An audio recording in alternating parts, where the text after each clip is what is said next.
এই মুহূর্তে বাংলাদেশের ফুটবলে নতুন এক সম্ভাবনার নাম লুই ওয়াটসন। ফুটবলের বিভিন্ন গ্রুপে তাকে নিয়ে অনেক রকম আলোচনা হচ্ছে, সম্ভাবনার কথা বলা হচ্ছে।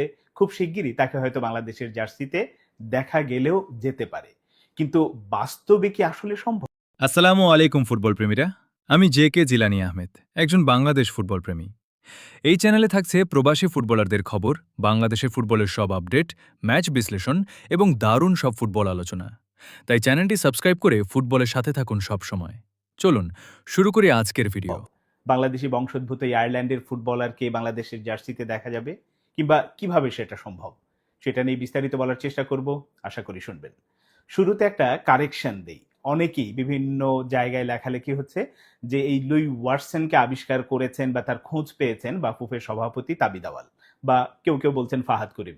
ব্যাপারটা আসলে ওইভাবে ঠিক না। যদি এর মূল জায়গাটা জানতে চান, মূল তথ্যটা হলো এই লুই ওয়াটসনের প্রথম খোঁজ দিয়েছিলেন বা খোঁজ পেয়েছিলেন তিনি হচ্ছেন বাংলাদেশের সাবেক কোচ জেমি ডে। ওই সময় তিনি বলেছিলেন, কিন্তু ব্যাপারটা নিয়ে আর কেউ এগোয়নি, কারণ ওই সময়ের ফুটবল ফেডারেশন আর এখনকার ফুটবল ফেডারেশনের তো রাত দিন তফাৎ। কারণ তখন বংশোদ্ভূত প্লেয়ারদের নিয়ে আগ্রহই তাদের তেমন ছিল না। জামাল বা তারিক কাজী যে এসেছে সেটা ভিন্ন প্রেক্ষাপট, তাদের নিজেদের আগ্রহ থেকে অনেক যোগাযোগ করে এসেছিল, সাথে সমর্থকরা তো অবশ্যই ছিলেন। তো সেই জায়গা থেকেই জেমিডের ওই ব্যাপারটা কিন্তু ধামাচাপায় পড়ে গিয়েছিল, আর সেভাবে এগোয়নি। এখন আবার নতুন করে আলোচনায় এসেছেন লুই ওয়াটসন। এখন এই লুই ওয়াটসন তার জাতীয়তা যদি বলি সেটা হচ্ছে আইরিশ, আয়ারল্যান্ডের, কিন্তু আবার জন্ম ইংল্যান্ডে। ইংল্যান্ড অনূর্ধ্ব 15 দলের হয়ে খেলেছেন। পরবর্তীতে তিনি জাতীয়তা চেঞ্জ করে আয়ারল্যান্ডে চলে গিয়েছেন। আয়ারল্যান্ড অনূর্ধ্ব 18 দলে খেলেছেন, অনূর্ধ্ব 21 দলে খেলেছেন। সবকিছু মিলে এই যে লুই ওয়াটসন, তার আসলে বাংলাদেশের সাথে সংযোগটা কিভাবে, এই প্রশ্নটাই তো প্রথমত আসবে। যে তার বাবা বাংলাদেশি না মা বাংলাদেশি না দাদা নানি কে, এর উত্তরটা হচ্ছে একটু জটিল, কিন্তু আমি যতটুকু কনফার্ম হয়েছি সেটা হচ্ছে তিনি দাদার সূত্রে বাংলাদেশি, তার দাদা বাংলাদেশি ছিলেন। তো সেই সুবাদে এখন ফুটবল ফেডারেশনের পক্ষ থেকে যদি যোগাযোগ ঠিকঠাক মতো করা হয়, এবং যোগাযোগ অলরেডি শুরু হয়েছে আমি যতটুকু জানি, এবং এই লুই ওয়াটসন গত বছর পর্যন্ত যে তিনি আয়ারল্যান্ডের বাইরে কোথাও গিয়ে খেলবেন এরকম রাজি ছিলেন না, কিন্তু এখন তিনি সিদ্ধান্ত পাল্টেছেন। কারণ তিনি অপেক্ষায় ছিলেন যে আয়ারল্যান্ড জাতীয় দলে হয়তো তিনি ডাক পাবেন, যেহেতু অনূর্ধ্ব 21 পর্যন্ত তিনি ওই দেশের জাতীয় দলে খেলেছেন। যেহেতু আয়ারল্যান্ড জাতীয় দলে তিনি ডাক পাননি, সম্ভাবনাটাও প্রায় ক্ষীণ, এখন আর ওই রকম সম্ভাবনা নেই। এই কারণেই তিনি চাচ্ছেন, বা তিনি এখন সিদ্ধান্ত পাল্টাতে আসলে প্রস্তুত। বাংলাদেশ কত দ্রুত আসলে তার ওই কাগজপত্রের যে ঝামেলা আছে ওই প্রক্রিয়াগুলো শেষ করে, যদি শেষ হয় তাহলে হয়তো আসলে তাকে খুব দ্রুতই বাংলাদেশের জার্সিতে দেখা যাবে। তিনি খেলেন মূলত মিডফিল্ডার, অ্যাটাকিং মিডফিল্ডার। তিনি কতটা ভালো ফুটবলার এইটা নিয়ে যারা ফুটবলের খোঁজ খবর রাখেন, বা তার খেলা হয়তো, যেহেতু তিনি ইংল্যান্ডের চতুর্থ টায়ারে খেলে থাকেন, আমাদের হামজা চৌধুরী যেখানে খেলেন তার পরের লেভেলের, মানে পরের স্তরের ক্লাবেই খেলেন। তো তার সম্পর্কে হয়তো বিস্তারিত ওইভাবে আমরা স্টার প্লেয়ারকে যেভাবে চিনি বা হামজাকে যেভাবে চিনতাম ওইভাবে হয়তো তার খেলা দেখাটা সম্ভব না, কিন্তু খুঁটিনাটি যারা খোঁজ খবর রাখেন বা এখন যদি ইউটিউবে সার্চ দিয়ে তার ভিডিওগুলো দেখেন তাহলে বুঝতে পারবেন তিনি কতটা ভালো মাপের প্লেয়ার। আমার কাছে যেটা মনে হয়েছে যে তিনি যদি সত্যি সত্যি বাংলাদেশের জার্সিতে খেলতে পারেন বা তাকে আনা যেতে পারে, তাহলে বাংলাদেশের অন্যতম সেরা মিডফিল্ডার হবেন তিনি। তিনি হচ্ছেন ঠান্ডা মাথার, যেভাবে আসলে ফিনিশ করতে পারেন, বল মানে চান্স ক্রিয়েট করতে পারেন, ওই সক্ষমতাটা তার আছে।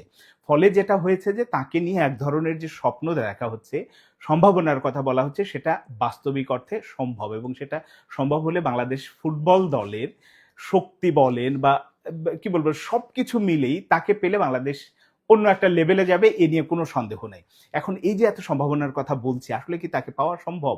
ওই যে বললাম যে প্রথমত ফুটবল ফেডারেশন থেকে যে যোগাযোগটা শুরু হয়েছে সেটা চালিয়ে যেতে হবে, এবং খুব দ্রুত সেই কাজগুলো যদি করা যায়। তার চেয়েও বড় ব্যাপার, যখন এই রকম এই যে 1-2 দিনের মধ্যে তাকে নিয়ে আবার আলোচনা শুরু হয়েছে, ইনস্টাগ্রামে যদি তার মানে প্রোফাইলে ঢোকা হয়, আপনি যদি তার সম্পর্কে এখন বাংলাদেশিদের যে আগ্রহ, যে পরিমাণ শুভেচ্ছা জানাচ্ছে, তার সাথে যে যোগাযোগটা হচ্ছে, এইটাই হচ্ছে আমার কাছে মনে হচ্ছে মূল সম্পদ। ফুটবল ফেডারেশন যতটা না যত দ্রুত যোগাযোগ করবে তার মত পাল্টানো বা তার সমস্ত কিছু করার জন্য, কাজ করার জন্য, তার চেয়ে বেশি বড় ভূমিকা রাখবে হচ্ছে সাধারণ ফুটবল প্রেমীরা। কারণ আপনারা যদি দেখেন সেই হামজা চৌধুরী, সমিত সোম, একসময় সমিত সোমকে পাবে বাংলাদেশ, এটাই তো প্রায় অসম্ভব ছিল, কিন্তু সেই অসম্ভবকে সম্ভব করেছে কিন্তু বাংলাদেশের ফুটবল প্রেমীরা। তাদের যে চেষ্টা, তারা বিভিন্নভাবে সমিতের সাথে যোগাযোগ করা বা হামজা চৌধুরীর মত পাল্টানোর জন্য তার সাথে যেরকম লেগে থাকা, এখন পর্যন্ত বিভিন্ন জায়গায় এই যে রোনান বলেন, ডেকলান বলেন, তার ফ্যামিলিগুলোর সাথে এই যে সাধারণ ফুটবল প্রেমীরা, বিভিন্ন ফুটবল গ্রুপ আছে, তারা প্রত্যক্ষ এবং পরোক্ষভাবে যেভাবে যোগাযোগটা মেইনটেইন করেন, এটাই হচ্ছে বাংলাদেশের ফুটবলের সবচেয়ে বড় প্রাণ যদি বলি বা বড় সম্পদ। কারণ দুনিয়ার যে বড়, ওই মরক্কোর কথাই বলি বা অন্যান্য দেশ যারা ইন্দোনেশিয়া বিভিন্ন বংশোদ্ভূত প্লেয়ারদের এনেছে, তারা কিন্তু ইউরোপ বলেন বিভিন্ন জায়গায় তাদের জনগোষ্ঠী যেখানে বেশি আছে ওইসব জায়গায় টাকা পয়সা দিয়ে স্কাউট নিয়োগ করেছে এবং তারা সেই কাজগুলো করে। অথচ বাংলাদেশ ওই রকম প্রফেশনাল ওয়েতে তো এখনো যায়নি, যাওয়ার চিন্তাও করছে না, কিন্তু সেই স্কাউটিং এর কাজটাই আসলে সাধারণ ফুটবল প্রেমীরা করছে। তো আমার কাছে মনে হয়েছে যে বাংলাদেশের ফুটবল প্রেমীরা যেভাবে আসলে উঠে পড়ে লেগেছে,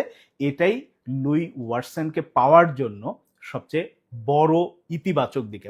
সবকিছু মিলে ফুটবল ফেডারেশন যদি আসলে তার সাথে একেবারে টাইম টু টাইম যোগাযোগ করা, লেগে থাকা কাজগুলো দ্রুত শেষ করা, তাহলে সত্যিকার অর্থে যাকে নিয়ে এত সম্ভাবনা দেখা হচ্ছে, সম্ভাবনার কথা বলা হচ্ছে, স্বপ্ন দেখা হচ্ছে, তাকে বাস্তবিক অর্থেই বাংলাদেশের জার্সিতে পাওয়া সম্ভব। এবং তাকে পাওয়া গেলে শুধু লুই ওয়াটসন না, তার আর এক ভাই আছে নোয়া ওয়াটসন, এবং তিনিও ফুটবল খেলেন, পেশাদার ফুটবলই খেলেন।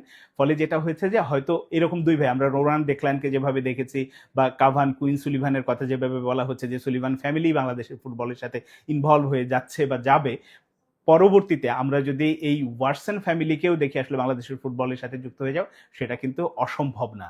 স্বপ্ন দেখতে ক্ষতি নেই বা স্বপ্ন দেখতে বাধা নেই, কারণ আমরা এইভাবেই স্বপ্ন দেখে কিন্তু হামজা চৌধুরীকে পেয়েছি, সমিত সোমকে পেয়েছি, অন্য যারা এই যে রোনান বলেন, ডেকলান বলেন, যাদেরকে পেয়েছি, প্রত্যেকেই ফুটবল সমর্থকরা এভাবে আগে একটা হাইপ তুলেছে, তাদের সাথে যোগাযোগ হয়েছে, পরে সেটা বাস্তবায়ন হয়েছে। এই কারণে আমি এই লুই ওয়াটসনের ব্যাপারে আশাবাদী, তাকে হয়তো বাংলাদেশের জার্সিতে সত্যি সত্যি দেখা যাবে।